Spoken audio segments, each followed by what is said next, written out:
Buenos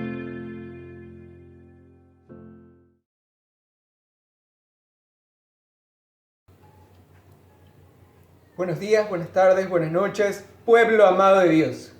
Hoy día la iglesia analiza y reflexiona el evangelio correspondiente al viernes 29 de mayo del 2020, que es Juan 21 del 15 al 19. Hoy día Jesucristo nos contesta una pregunta. ¿Por qué seguimos al Papa Francisco? Escuchémoslo. Lectura del Evangelio según San Juan. Cuando terminaron de comer, Jesús dijo a Simón Pedro: Simón, hijo de Juan, ¿me amas más que a estos? Contestó: Sí, Señor, tú sabes que te quiero. Jesús le dijo: Apacienta mis corderos. Le preguntó por segunda vez: Simón, hijo de Juan, ¿me amas? Pedro volvió a contestar: Sí, Señor, tú sabes que te quiero. Jesús le dijo: Cuida mis ovejas. Insistió Jesús por tercera vez: Simón Pedro, hijo de Juan, ¿me quieres?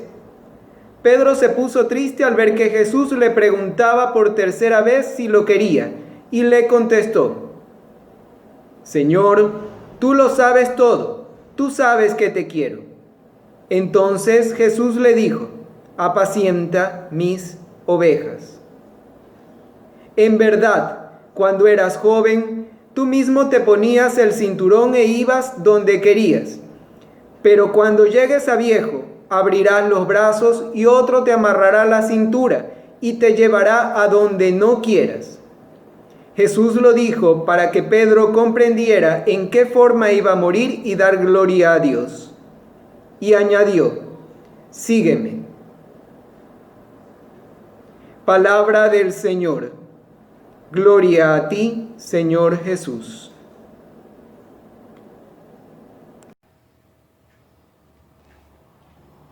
Listo. Este pasaje bíblico se da dice la Biblia, a orillas del Tiberíades. Eso dice en el capítulo 21, versículo 1 del Evangelio según San Juan. A orillas del Tiberíades. Recordemos que el Tiberíades es el único lago que se encuentra en Galilea, en el sector de Galilea, y que toma diferentes nombres. A veces lo llaman Mar de Galilea, a veces lo llaman Mar de Genezaret o Gerasa, o a veces lo llaman Lago de Tiberíades. Es un lago, ¿sí? ¿En qué época se da? Este pasaje bíblico se da después de la resurrección. Y el mismo capítulo 21, en el versículo 14, ¿sí?, nos dice que es en la tercera aparición.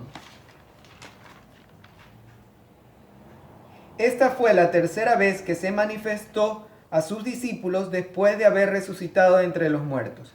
Entonces, es la tercera aparición que tuvo Jesús a sus discípulos después de la resurrección. Y aquí viene una pequeña diferencia. El evangelista San Lucas, ¿sí?, nos narra una pequeña diferencia con el Evangelio según San Juan. En el Evangelio según San Juan, la venida del Espíritu Santo se da inmediatamente después de la resurrección. Eso lo tenemos en Juan 20, 22. Dice: Jesús les dijo: La paz sea con ustedes. Después de saludarlos así, les mostró las manos y el costado. Los discípulos se llenaron de gozo al ver al Señor. Él les volvió a decir: La paz esté con ustedes. Así como el Padre me envió a mí, así los envío a ustedes. Dicho esto, sopló sobre ellos. Reciban el Espíritu Santo. A quienes ustedes perdonen, queden perdonados. Y a quienes no libren de sus pecados, queden atados. Entonces, este pasaje bíblico se da después de la resurrección y después de la venida del Espíritu Santo, por esa pequeña diferencia que hay entre el Evangelio según San Lucas y el Evangelio según San Juan. ¿Por qué digo que es pequeña? Porque ambos reconocen la venida del Espíritu Santo. Es más, Juan es el que más habla acerca de la venida del Espíritu Santo y de la persona de la Santísima Trinidad, la tercera persona, el Espíritu Santo. Entonces, es una pequeña diferencia en realidad. Si vino en Pentecostés o vino antes, o el evangelista simplemente lo mencionó rápido para poder entrar a los siguientes pasajes bíblicos, no existe mayor diferencia. Lo importante es que el Espíritu Santo está entre nosotros. Luego, ¿quiénes intervienen en este pasaje bíblico? Están presentes 7 discípulos, ¿sí?, de los cuales 5 son apóstoles. Eso lo podemos leer en el versículo 2. Dice, estaban reunidos Simón Pedro, Tomás el gemelo, en otras versiones de la Biblia dice el dídimo, Natanael de Caná, los hijos del Zebedeo, que son Santiago y Juan, en orden de mayor a menor, Santiago y Juan. Y la Biblia nos habla de otros dos discípulos, no los menciona. ¿Qué intenciones tenían ellos? Ellos simplemente fueron a pescar, ¿sí? Pescaron en la noche, mejor dicho, salieron a pescar en la noche y no pescaron nada, ¿sí? En la mañana siguiente, una persona les dice, lancen la red del otro lado. Al lanzar la red del otro lado, recogieron una gran pesca y reconocieron que era Jesús. Estaban a unos 100 metros de la orilla y se acercaron, ¿sí?, para encontrarse con el Señor.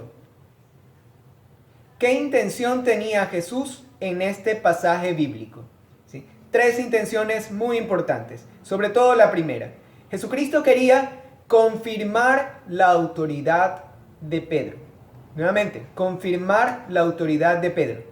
¿Quiénes estaban presentes? Estaban presentes los discípulos.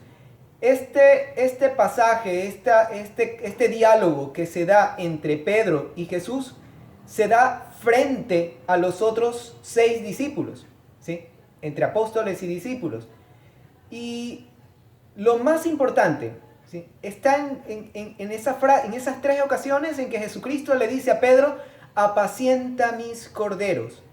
Otras versiones de la Biblia dice, apacienta mis ovejas. En latín, agnos, cordero, oves, oveja. Apacienta mis corderos, mis ovejas.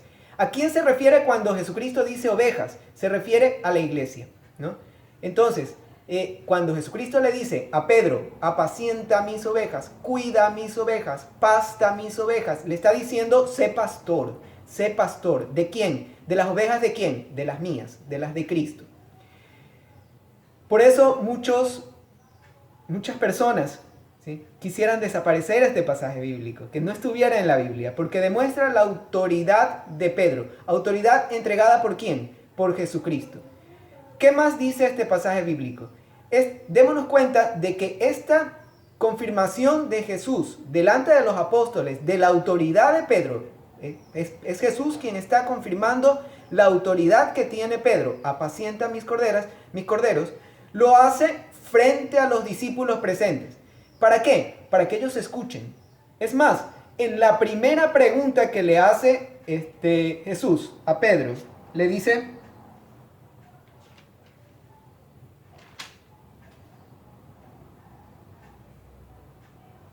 Simón, hijo de Juan, ¿me amas más que estos?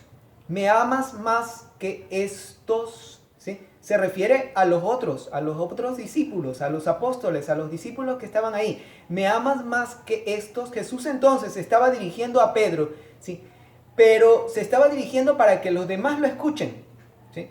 ¿Que escuchen qué cosa? Primero, que Pedro iba a confirmarle a Jesús que lo amaba. Y segundo, que Jesús le iba a decir, apacienta mis corderos, ¿sí?, guía mi iglesia. Otro punto importante, en la versión latinoamericana, ¿sí?, de la Biblia, ¿sí?, en la tercera pregunta, en la tercera ocasión en que Jesús le pregunta, ¿me amas?, ya no se refiere a Simón. En las 2 anteriores le dice, Simón, ¿me amas? O en la primera, ¿me amas más que estos? ¿Sí? Pero le dice Simón. En la versión latinoamericana y en la Vulgata latina, recordemos que la versión latinoamericana toma mucho en cuenta la Vulgata latina, la versión de la Biblia porque fue traducida al latín, la versión más antigua. Y entonces le dice en la tercera ocasión, ¿sí?, Simón, Pedro. En las otras solo le dice Simón. En las otras versiones de la Biblia, las que provienen del griego, solamente le dice Simón, pero en la latinoamericana le dice, y en la Vulgata latina le dice Simón Pedro. Y este detalle es importantísimo. ¿Por qué? Porque Pedro fue el nombre que le dio Jesús a Simón, ¿sí? En Mateo 16:18, cuando le dice, y te llamarás Pedro, que significa piedra, y sobre ti edificaré mi iglesia. Tú serás la piedra sobre la que yo Jesucristo, voy a edificar mi iglesia. Sobre ti edificaré mi iglesia. E inmediatamente le dice, todo lo que ates tú tienes las llaves del reino, todo lo que ates en la tierra quedará atado en el cielo, todo lo que desates en la tierra quedará desatado en el cielo, y las puertas del infierno no prevalecerán contra ella. Jesucristo le estaba, en Mateo 16, del 18 en adelante, le estaba dando a Pedro toda la autoridad. Ahora, después de la resurrección, Jesucristo se lo confirma y le dice, apacienta mis ovejas. Otro detalle importante. Jesucristo le dice a Pedro, apacienta mis ovejas en 3 ocasiones, 3 veces. Dentro de la tradición judía, eso era una confirmación, ¿sí? Se lo dice no una vez, no 2 veces, se lo dice 3, ¿sí? Esa es una tradición, es una forma de expresión propio del pueblo judío. Nosotros heredamos muchas cosas, por ejemplo, nosotros le decimos 3 veces Señor, o 3 veces ten piedad, ten piedad, ten piedad, ¿sí? Era una forma de confirmación. Y a Pedro Jesucristo le dice, apacienta mis ovejas, apacienta mis corderos, en 3 ocasiones. San Agustín, con respecto a este capítulo, nos dice algo que es importantísimo, ¿sí? Escuchémosle y prestémosle mucha atención.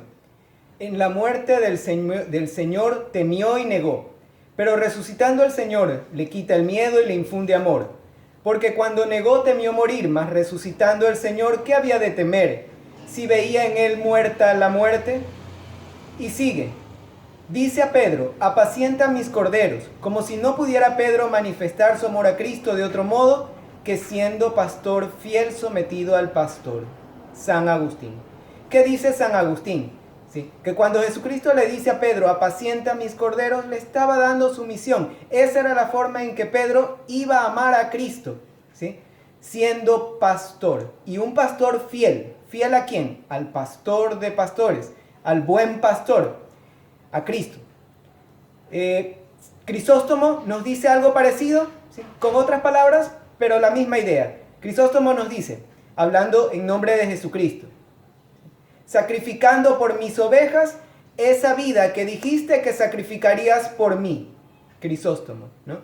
Es como Jesucristo diciéndole a Pedro, ¿sí? Ya que no sacrificaste tu vida por mí, pero dijiste que ibas a sacrificarla por mí, sacrifícala por mis ovejas. Entonces, San Pedro le iba a demostrar a Cristo su amor, ¿sí? Entregando su vida como pastor de su iglesia, ¿sí? De la iglesia de Cristo. Ahora, ¿qué otro detalle resalta? ¿Sí? Se confirma el hecho de que todos tenemos que ser enviados, ¿sí? Todos tenemos que ser enviados. Romanos 10, 14 y 15 dice,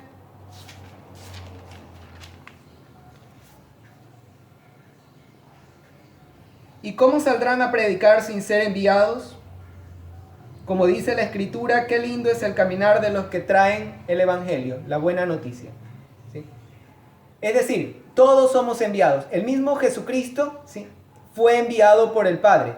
Jesucristo envía a los apóstoles, de ahí sale el nombre. Apóstoles significa en hebreo enviados. Entonces, todos tenemos que ser enviados. Nadie puede arrogarse esa autoridad y decir dentro de la iglesia, yo ahora soy sacerdote, o yo ahora soy pastor, o yo ahora soy cualquier función de la iglesia, desde el más humilde, desde el pequeño catequista hasta el Papa. Todos son enviados por Cristo, por la autoridad de Cristo. En especial Pedro, el primer Papa, fue enviado directamente por Cristo, ¿sí? Y lo estamos escuchando hoy día. Apacienta mis corderos, cuida mis ovejas, cuida mi iglesia. Otro detalle importante y que nos enseña este pasaje bíblico es que nuestro Papa actual, el Papa Francisco, los anteriores, el Papa Benedicto XVI, Juan Pablo II, todos los papas anteriores, ¿sí? Incluyéndolo al Papa Francisco, son el obispo de Roma. El Papa es entonces el obispo de Roma y es el sucesor de Pedro. ¿Qué es un Papa? ¿Sí? El Papa es fundamento perpetuo y visible de unidad, tanto de obispos como de fieles. A ver, dentro de la iglesia existe una jerarquía, la jerarquía de la iglesia, ¿sí? Que está formada por diáconos, presbíteros y obispos. Esas son las tres escalones de la jerarquía de la iglesia. Hay que tomar en cuenta un detalle, ¿sí? Mientras más alto estés, mientras más alta sea esta jerarquía, ¿sí? Mayor número de personas abarca y es a mayor número de personas a quien tienen que servir, ¿sí? La jerarquía de la iglesia, ¿sí? Es para eso, para servir, ¿sí? Entonces, el Papa vendría a ser como el servidor de todos, ¿sí? El Papa entonces es el obispo de Roma, está en la jerarquía más alta de la iglesia. Todos los obispos tienen la misma dignidad, todos están dentro de esa jerarquía, ¿sí?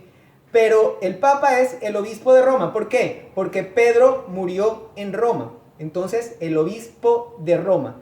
Pero más que nada, el Papa es el sucesor de Pedro. Y es el fundamento. Cuando hablamos de fundamento me refiero a las bases, ¿sí? Las bases de un edificio son su fundamento.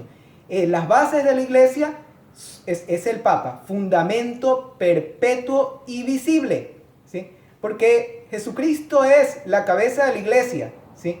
Pero hasta su segunda venida nosotros no lo podemos ver, no físicamente, ¿sí? Y entonces, por eso es que Jesucristo deja, ¿sí? Apacienta mis corderos, y te llamarás Pedro, y sobre ti edificaré mi iglesia, sobre ti edificaré mi iglesia. Deja un fundamento visible, de unidad. ¿Por qué? Porque la función principal del Papa es eso, ¿sí? Es servir de unidad. De ahí la palabra pontífice, que significa constructor de puentes, significa unidad. El Papa entonces es el que une. ¿A quiénes une?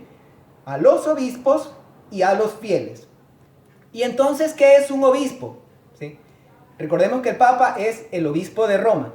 ¿Qué es un obispo? El obispo es fundamento, base, ¿sí? Fundamento y principio de unidad, ¿sí? ¿Pero entre quiénes? En sus iglesias particulares. Entonces, en Guayaquil tenemos al Monseñor Luis Gerardo, que es obispo, arzobispo de Guayaquil. Arzobispo por el tamaño de su territorio, ¿no? Es un territorio bastante grande. Arzobispo de Guayaquil, es obispo, tiene ese grado de jerarquía. Él es entonces fundamento y principio de unidad en sus iglesias particulares, en la arquidiócesis de Guayaquil. ¿Cuál es la misión de la jerarquía de la iglesia? La misión de la jerarquía de la iglesia es enseñar, santificar y gobernar, ¿sí? Y esta misión fue entregada por Cristo, ¿sí? Cuando les dice a los apóstoles, después de la resurrección, vayan y bauticen a todas las naciones, en el nombre del Padre, y del Hijo, y del Espíritu Santo, y enséñenles a guardar todo lo que yo les he enseñado. Mateo 28, del 19 en adelante. Y también les dice, y yo estaré con ustedes hasta el final de los tiempos. Entonces, la misión de la iglesia es esa: santificar, vayan y bauticen, enseñar, enséñenles a guardar todo lo que yo les he enseñado, y gobernar, ¿sí? Y guiar. Y te llamarás Pedro, y sobre ti edificaré mi iglesia, ¿sí? Entonces, en la iglesia de Cristo, ¿sí? Hay una cabeza, hay alguien que está al frente, hay alguien que es fundamento perpetuo y visible, ¿sí? De unidad, y es Pedro, es el Papa. Ahora, hay otro detalle importantísimo, ¿sí? Les decía que había tres intenciones de Jesús en este pasaje bíblico. La primera era confirmar la autoridad de Pedro. La segunda es ayudar a que Pedro se perdone a sí mismo. ¿Por qué? Porque Jesucristo necesitaba no a Simón, ¿sí? No al hombre débil, necesitaba a Pedro, necesitaba un pastor fuerte que iba a vivir los momentos iniciales del cristianismo, que tenía que llevar esa misión de Jesucristo hasta el final de los tiempos. Esa institución creada por Cristo llamada iglesia tenía que perdurar. Entonces necesitaba un pastor fuerte, ¿sí? Y Simón tenía una herida en el corazón producida por la negación. Cuando a Jesucristo lo estaban, estaba viviendo los momentos de la pasión y lo estaban enjuiciando en la casa del sumo pontífice, en un juicio falso, en un juicio en el que lo estaban acusando de cosas que no eran y lo estaban golpeando. En esos momentos terribles de la pasión, ¿sí? Pedro, que era un hombre de carácter impulsivo y fuerte, lo niega. Y eso causa una herida en su corazón. Por eso, así como como Pedro negó a Jesucristo en 3 ocasiones, Jesucristo le hace decir a Pedro que lo ama en 3 ocasiones. Entonces, le estaba dando confianza, le estaba dando fortaleza. Recordemos que Pedro le dice a Jesús en este pasaje bíblico, le dice: Señor, tú sabes que te quiero. Y en la última ocasión se lo hace repetir 3 veces, y en la tercera Pedro le dice: Señor, tú lo sabes todo, tú sabes que te quiero, ¿sí? Tú lo sabes todo. Esa es una cosa que les quedó grabado a los apóstoles. Recordemos Juan 16:30. Los apóstoles empezaron a creer en Jesús porque Jesús sabía todo antes de que le preguntaran, sabían lo que iban a preguntarle antes de que lo hagan. Entonces ellos tenían confianza plena en Jesús, ¿sí? Y ahora Jesús se lo hace decir a Pedro, ¿no? Tú sabes que te amo, tú sabes que te quiero, ¿sí? Y sana esa herida. Y al sanar esa herida, ese hombre, Simón, pasa a ser Pedro, ¿sí? Fuerte, confiado en Dios, ¿sí? El hombre que iba a guiar esa iglesia en tiempos difíciles, en tiempos en que a los cristianos se los perseguía, que morían en los coliseos romanos, que eran asesinados.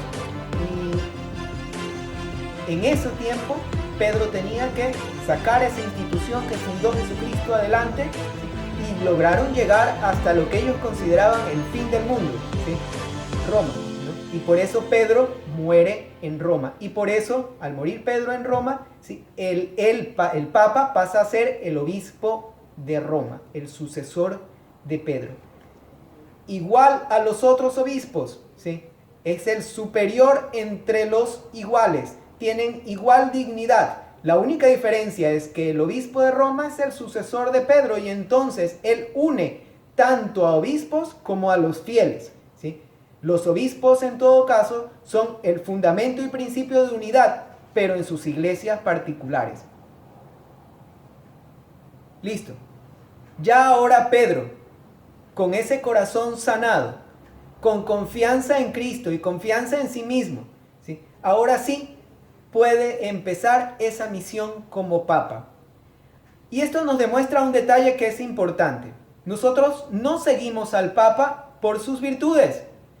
Puede ser que el papa sea carismático. El papa Francisco es carismático. Ha unido a muchas personas, inclusive gente que no es católica lo siguen, y su opinión realmente interesa y lo escuchan, porque es un hombre sabio, es un hombre que atrae multitudes.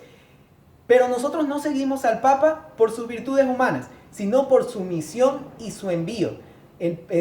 Nuestro Señor Jesucristo ha enviado papas con diferentes carismas para las diferentes épocas. No todos han sido buenos, no todos son santos, pero la gran mayoría han llegado a la santidad en los altares por llevar una vida muy digna. Y lo importante es que nosotros no los seguimos a los papas por sus virtudes humanas o por sus defectos, o no dejamos de seguirlo por sus defectos, ¿sí? Nosotros lo seguimos porque él es el sucesor de Pedro.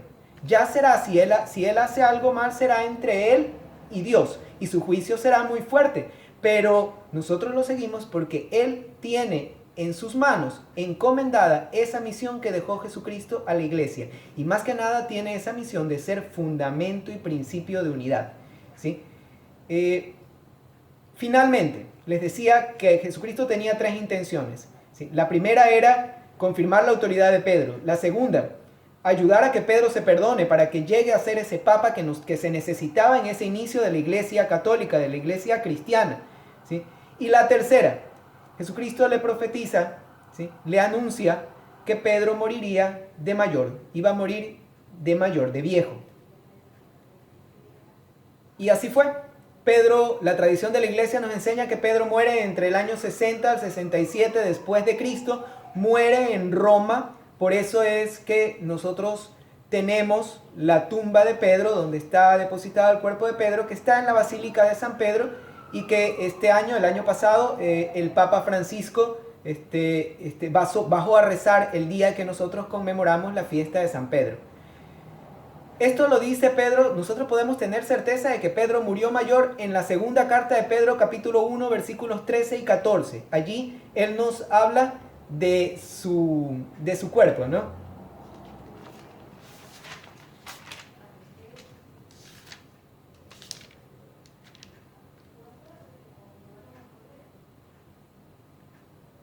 Considero mi deber, mientras esté en esta tienda de campaña, en este cuerpo, mantenerlos despiertos con mis llamados, sabiendo que pronto se desarmará mi tienda, como me lo mostró nuestro Señor Jesucristo. ¿Sí? Jesucristo entonces le dijo que él no iba a ser mártir pronto. ¿Sí? Él iba a ser mártir, sí, y fue en el año 64, y la tradición de la iglesia dice que él decidió no morir como Cristo, no se sintió digno de morir como Cristo en la cruz, y pidió que si lo iban a crucificar, lo crucifiquen de cabeza. Y entonces Pedro muere mártir siendo ya mayor. Ahora, ¿por qué seguimos al Papa Francisco? Porque es Papa. ¿Sí? Esa es la única razón. ¿Sí? Y el Papa Francisco es actualmente entonces el sucesor de Pedro, fundamento perpetuo y visible de unidad. Unidad tanto de los obispos como de los fieles. Entonces, el pastor por excelencia es el Papa Francisco. Oremos por él. Amén.